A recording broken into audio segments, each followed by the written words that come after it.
semua, puji dan syukur kita panjatkan kepada Tuhan Yang Maha Esa, Bapak Guru yang saya hormati, serta teman-teman yang berbahagia. Izinkan saya membuka kegiatan perdebatan pada hari ini dengan memperkenalkan anggota tim kami. Saya Kalista Miranti, saya sebagai pembicara pertama. Saya William Sekata, pembicara kedua.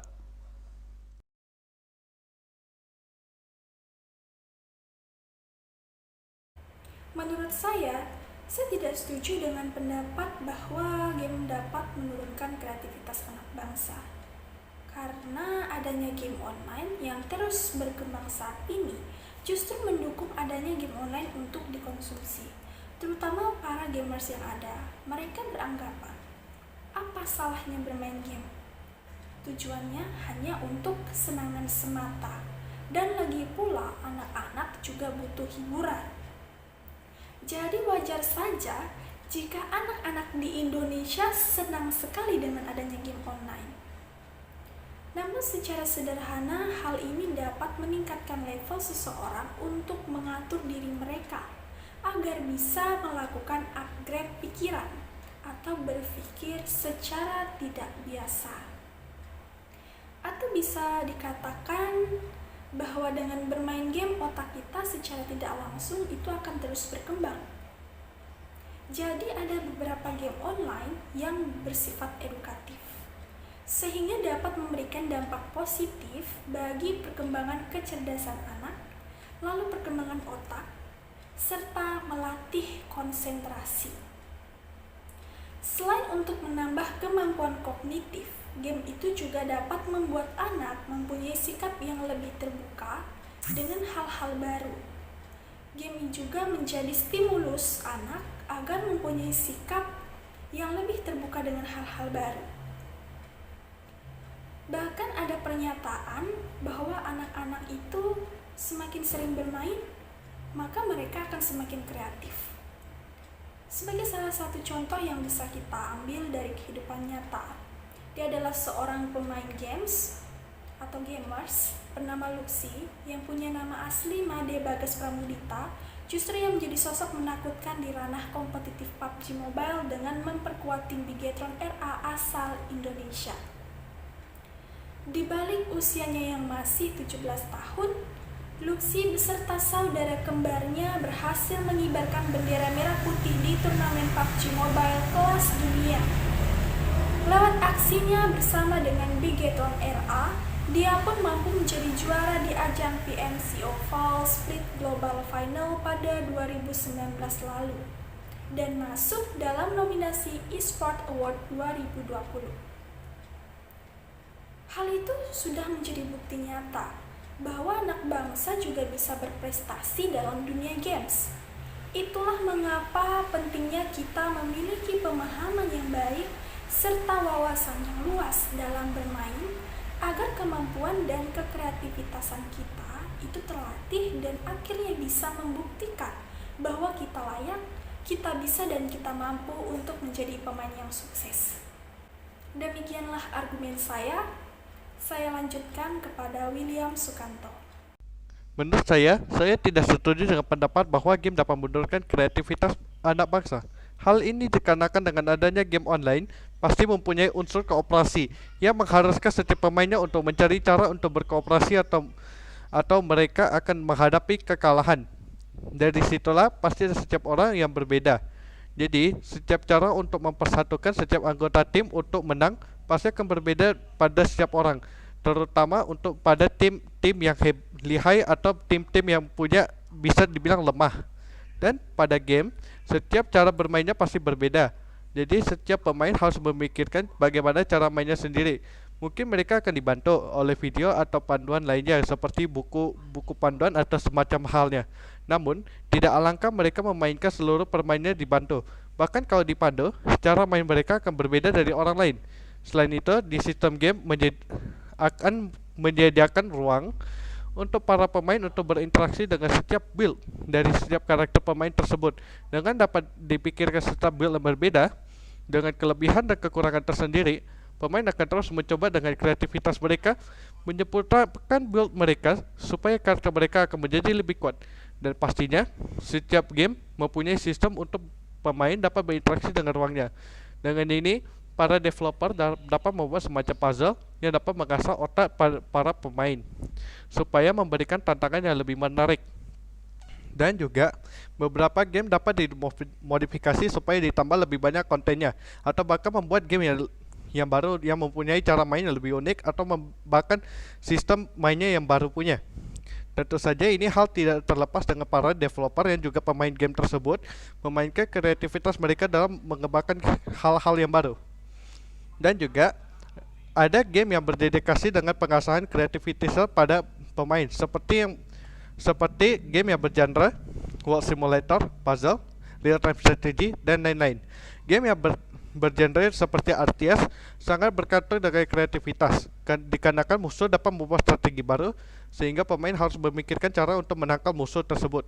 Dan di game pasti juga ada terdapat sebuah update, yaitu para dev dapat menambahkan unsur-unsur baru yang harus mengharuskan para pemain untuk beradaptasi bersama unsur-unsur baru supaya tidak kalah.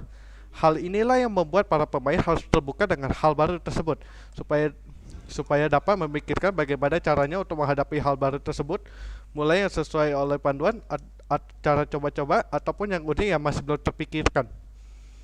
Dengan gitu, argumen saya telah selesai. Dengan ini, saya melanjutkan lagi ke Alexander Christian. Silakan. Menurut saya tidak setuju dengan pendapat bahwa game dapat menurunkan kreativitas anak bangsa. Hal ini dikarenakan dengan bermain game online memiliki beberapa unsur yang dapat membuat anak-anak menjadi lebih berkreatif. Seperti yang kita tahu bahwa sudah banyak orang-orang yang mengharumkan nama Indonesia ke dunia e-sport dunia yang bergengsi dan meraih juara dunia. Seperti tim Bigetron yang meraih juara dunia game PUBG Mobile pada tahun 2019 dan tim EVOS Legend yang meraih juara dunia Mobile Legends pada tahun 2019, dan banyak lagi. Dan banyak sekali game yang mengasah otak yang dapat diunduh oleh anak-anak pelajar, seperti game yang berisi teka-teki dan kuis pelajaran yang dapat mengasah otak-otak anak dan meringankan stres yang anak miliki. Seperti yang kita tahu, para juara dunia memiliki tim yang kompak, komunikasi, kooperasi, dan mental yang bagus, dan melakukan sesuatu pergerakan dengan baik karena mereka sudah punya pengalaman bermain bersama yang sangat lama dan menciptakan sebuah chemistry. Chemistry adalah sebuah gabungan main yang kompak, karena jika sebuah tim tanpa pengalaman main yang pastinya susah untuk menang. Dan dalam game-game pastinya jika Anda sudah menjadi pro player atau yang sudah mahir dan memainkan gamenya pasti akan mendapatkan penghasilan yang sangat besar, ataupun direkrut oleh tim-tim terkenal dan mengikuti turnamen ataupun ajang lomba game yang sangat bagus. Pada gaji-gajinya yang diterima pastinya banyak dan sangat besar. Yang saya kutip dari kompas.com bahwa semua pro player paling sedikit mendapat gaji 8-10 juta per bulan. Jadi bermain bukanlah sesuatu yang merugikan bagi bangsa Indonesia. Karena jika menjadi pro player, pastinya akan mendapatkan pekerjaan dan tingkat pengangguran di Indonesia pasti akan semakin menurun. Dan ada juga game yang didedikasikan untuk pengasahan kreativitas para pemain, seperti game yang bergenre dunia simulasi, teka-teki, game strategi, dan lain-lain. Game yang bergenre seperti RTS sangat tergantung dengan kreativitas dikarenakan musuh dapat membuat strategi baru sehingga pemain harus dapat memikirkan cara untuk menangkal musuh tersebut. Dan di game pasti juga dimasukkan unsur-unsur yang mengharuskan para pemain untuk mencari cara untuk bertahan di sebuah game bersama unsur-unsur baru tersebut supaya tidak kalah dan mudah menyerah. Hal inilah yang membuat para pemain harus terbuka dengan hal baru tersebut supaya dapat memikirkan bagaimana caranya ataupun bekerja sama dengan teman memecahkan sebuah masalah di game.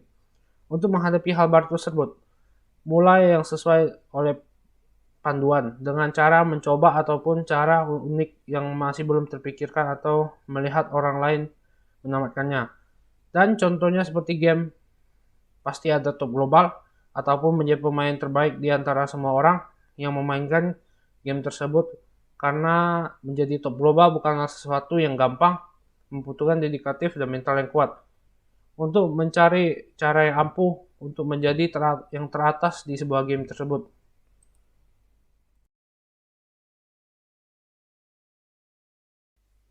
Jadi kesimpulannya, game online tentu berpengaruh pada kreativitas anak bangsa.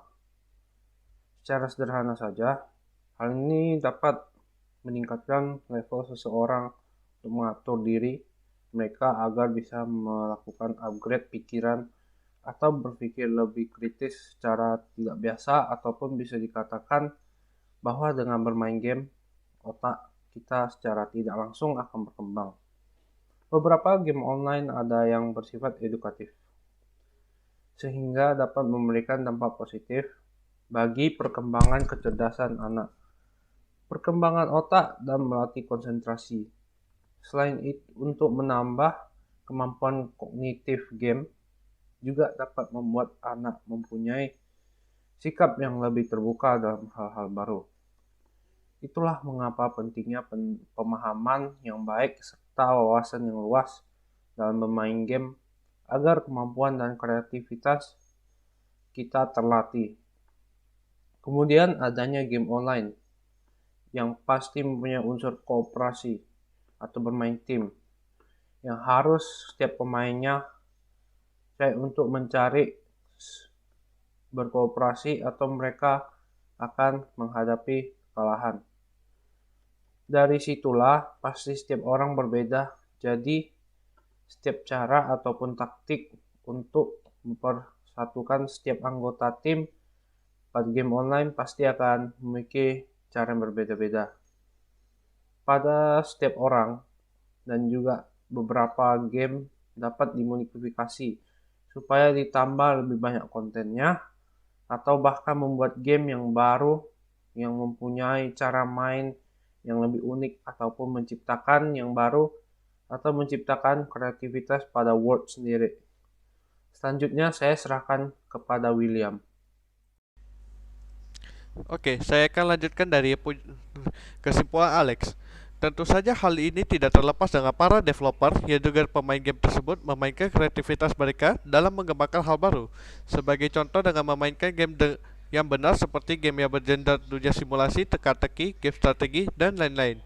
Karena dapat meningkatkan kreativitas dengan bermain game yang melukis dan menggambar, kekompakan pada tim, meningkatkan daya saing saat sedang belajar ataupun hal lain, dan meningkatkan kesabaran. Selain itu, game juga bisa sebagai sarana untuk menghasilkan uang, seperti misalnya direkrut oleh tim-tim besar, menjadi streamer atau menjadi pro player. Dan top global pasti gajinya yang didapatkan tinggi. Dan jadi game dapat menurunkan pengangguran di Indonesia. Dan game juga dapat menurunkan stres pada anak-anak, dan juga dapat melatih anak dalam mengenal bahasa negeri lain seperti bahasa Inggris. Demikian dari debat kami. Jika ada kesalahan atau kekeliruan dalam debat kami, seperti kayak konteks kita dalam game ini, mohon dimaafkan sebesar-besarnya. Terima kasih.